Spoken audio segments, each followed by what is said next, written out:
However you want to separate the dice, there should always be an element of that. Beyond the high yellowness, what do you think it is that people miss?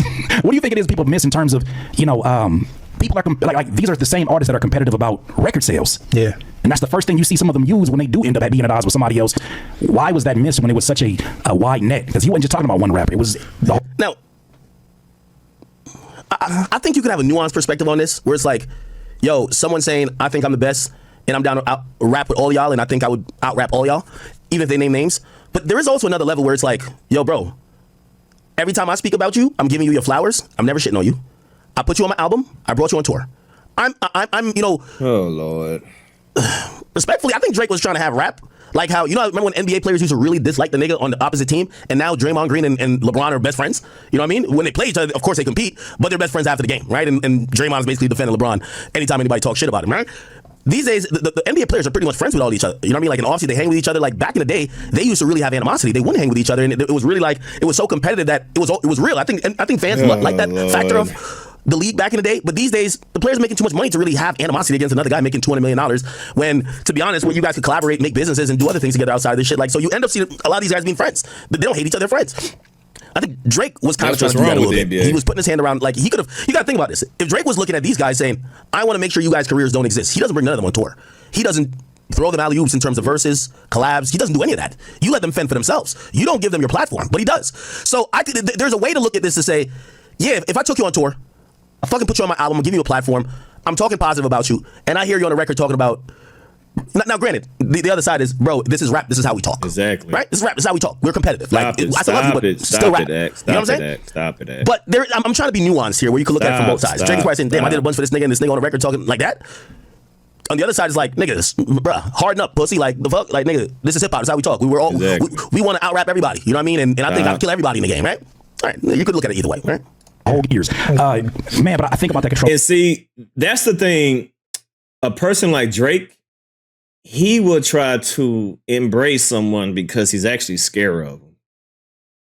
That's what Drake does, right? He embraces, well, this is just my opinion. He embraced Kendrick because he knew Kendrick could fuck him up. So instead of competing with him, he wanted to be friends and buddy. And he thought that Kendrick would be on the same take that, oh, okay, so you put me on tour? Okay, I would never come at you. Nah, nigga, this is hip hop. All right, so that's the type of person Drake is. Instead of like competing, nah, he want to be your friend because he know deep down inside that's a person that can probably destroy me. So let me not compete with him. Let me try to, sun him and try to embrace him. Show him this fake love and all this shit. So,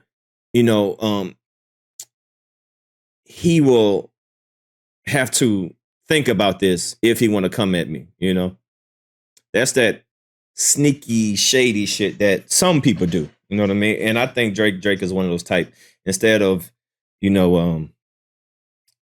competing with the best, he want to be friends with them so he can control them, right? Just like how he does with, him doing all these features, right?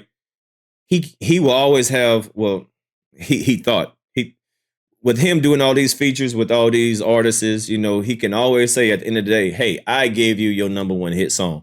So if it wasn't for me, you wouldn't be in the position that you in. So that's what I think Drake is. Drake is not like a person that want to help you. He want to control you, right? He always want to have one up on you. Just in case it goes bad, he can say, well, I put you in the position that you're in. If it wasn't for me, people wouldn't even know who you are. So I think that's the type of person Drake is, in my opinion. And when I heard it, I was like, damn it, this always needs to be an element of hip hop culture. Anything involved, I don't care if it's mainstream rap, whatever. However you want to separate it, the dice, there should always be an element of that. Beyond the high yellowness, what do you think it is that people miss?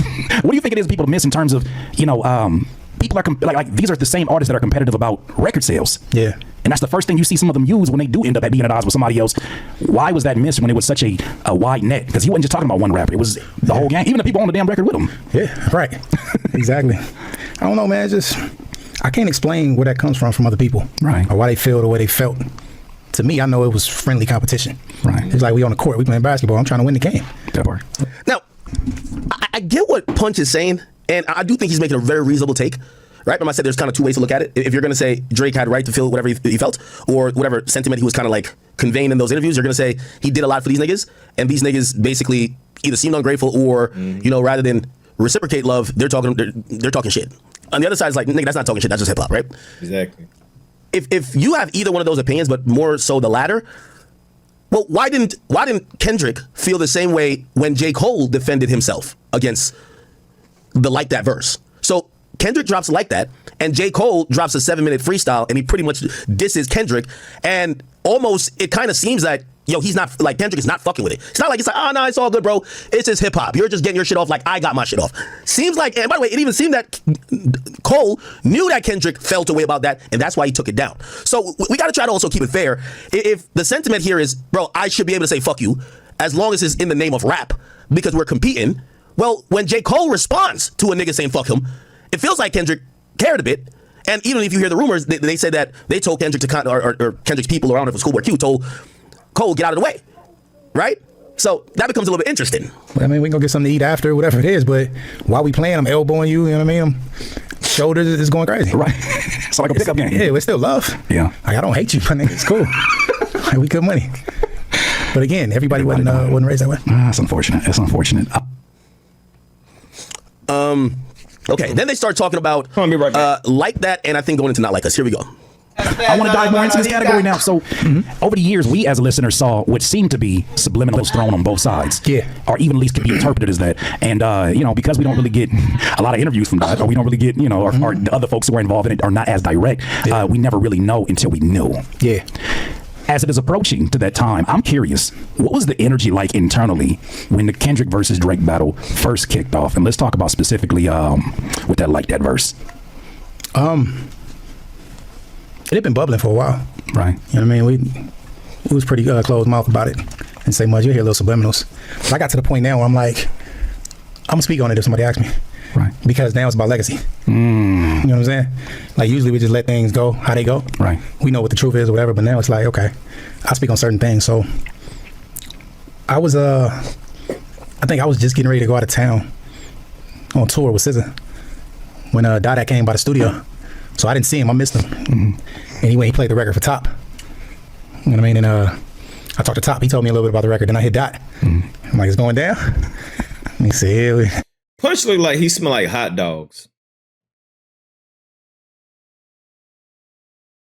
Bet you Punch can barbecue good. Let's see what's up. Hey, what was his demeanor? Laughing. See, that just makes it even more crazy. Yeah. What you mean laugh? Just this is People think that it's so serious and this whole thing. Like, Right. That stuff is funny. This nigga's from Compton, California, bro. You know that part. what I'm saying? Like, where you grew up at, it's Yeah, Punch looked like he could barbecue some ribs. Boy, shit, sausage, boy, season the hell out of some goddamn boy. Make some sloppy Joe. Pause. And it, boy, man, shit, boy, his brisket be on point. I don't know, something about him just make it look like he make a good brisket. serious over there. Right. You know what I'm saying? You getting shot at, you getting home invasions, you getting gang wars. Nigga, we talking about music, bro. So it's like, it's funny. Right. You know what I mean? So if I hear the record, I'm like, yeah, it's up. It's go time now, baby. But it's still for fun in the spirit of competition. Right. All right, here you go, nigga. Ain't no big three. It's this. What was your impression when Did you you heard look first like a person barber? shooter? Did you hear it at that point? Or were you even, was it even on your radar? I know you got a lot of responsibilities as, you know, with working with SZA, but was that something that came on your radar at first too? Honestly, not in that way. Right. I heard it. But I mean, the nigga Drake do so many subliminal shots, it's like, I can't keep up. Like, for real. These like, are facts. These are facts. And they dope too. Don't get me wrong. Like, the boy can rap for sure. But it's like, I can't keep up and try to keep dissecting. So it appears that he's basically saying that the tension with Drake and Kendrick was bubbling up, but it was primarily bubbling up through these subliminal disses that, you know, obviously Kendrick was doing his own, but Drake was definitely probably throwing little jabs there. Which Probably. I would imagine, you know, Kendrick being a wordsmith himself, he probably knew which ones were aimed for him.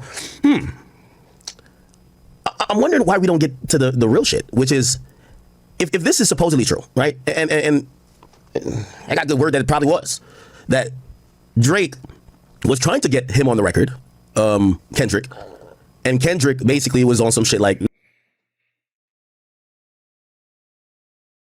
Never fails. Every damn time he go live. It ain't like he burped. Like he drinking this, and yes, the carbonation from the beer is gonna make you burp. Like but nigga, no, that's your stomach doing backflips. That nigga, you got diarrhea guts. Like, bro, you need a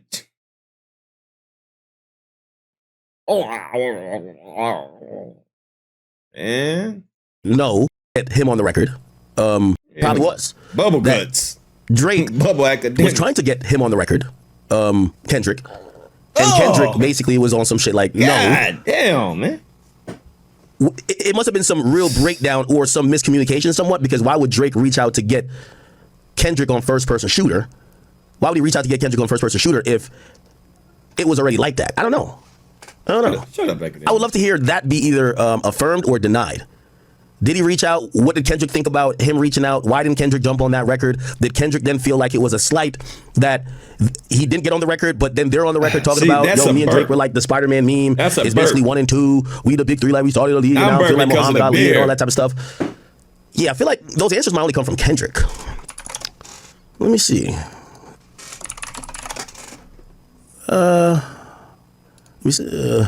How proud were you to see Kendrick's Super Bowl performance and the full circle moment it represented? Oh, it was absolutely insane. Yeah. Yeah, it was, man, truly a full circle. Okay. Here they're talking about push-ups. My first response was, it's not enough. Mm-hmm. It's not enough. It was cool. It was cute. I see where you're going. Right. But those angles not going to be enough. How simple is that? Plus, what you call it was number 1 on the charts. What was it? I like that. Like the show. It was going crazy. Yeah. And see, to me, what's funny is that no matter what his current... Again, I know we've beaten this topic into the ground, but let me ask y'all a question. If Drake drops Family Matters immediately, no push-ups, because I do think push-ups was also meant for a bop. Like it kind of had that beat where it was kind of like, oh, you could play it in the club. I forgot how push-up goes. See, this is how bad the battle went. I forgot how does the beat start? I don't even remember.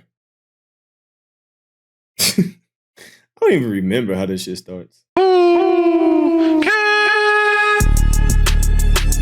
Oh, okay, now I remember. I literally forgot. Like, how does it even start? Like, what beat? Yeah, I remember. Number 1 fan. Your first number 1, I had to put it in your hand. Oh, okay, yeah. Okay. Club. Obviously not back, it's not back to back, but it kind of has that tempo and that shit where it's like, you could have made it a hit, right? Let's say 2 scenarios. Family Matters drop first, or Push-Ups is a record that everybody's chanting. Is it over? No. Because at that point, does Kendrick get a chance to even drop a Euphoria, or he has to come with his version of a bop, which means he would have had to drop a song like Not Like Us immediately? Circumstances are, I still see so much DNA in a moment like that. And by the way, I think Push-Ups is fire, but I don't think Push-Ups is a hit song, right? It's a good diss song. It's not a hit song. Not Like Us is a good diss song and a hit song. Yeah. For a record like that, for the artist, you can't be bots. That's a highly competitive hip hop verse. Yeah. On a club record. Right. And I'm watching, like, Punch, y'all did something, and we're gonna have to get to this because it is literally transforming channels like my own who've been wanting to talk about this stuff for a long time, the culture.